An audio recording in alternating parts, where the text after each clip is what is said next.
Nakisa sa isang pagsasanay ang mahigit 100 guro at estudyante mula sa Northern Luzon na nakatuon sa mental health concern at komunikasyon ng mga kabataan. Sa kabila ng iba't ibang kinakaharap ng mga kabataan ngayon, pinaulat ni Christine Bornolia ng PTV Cordillera.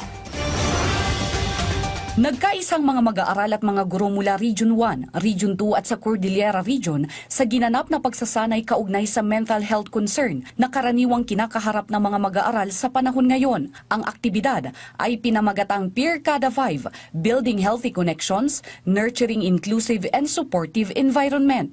Pinangunahan ito ng Commission on Higher Education Cordillera kasama ang isang pribadong foundation na layong mapalakas ang building productive and law-abiding citizen sa mga kabataan. Ang Peer Kada Vibe po na program is an initiative ng CHED na nagpapalakas ng participation ng ating students tungo sa kalusugan at isang active citizenship. And that is the purpose of what we are doing here now, to train young people to become peer facilitators as they become barkadas to the other students.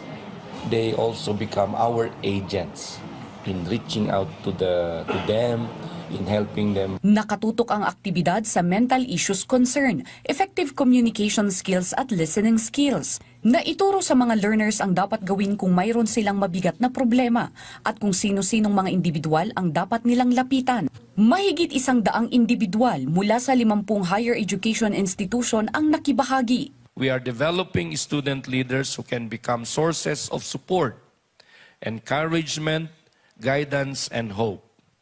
We are creating bridges where gaps may exist. We are fostering belonging where isolation may prevail.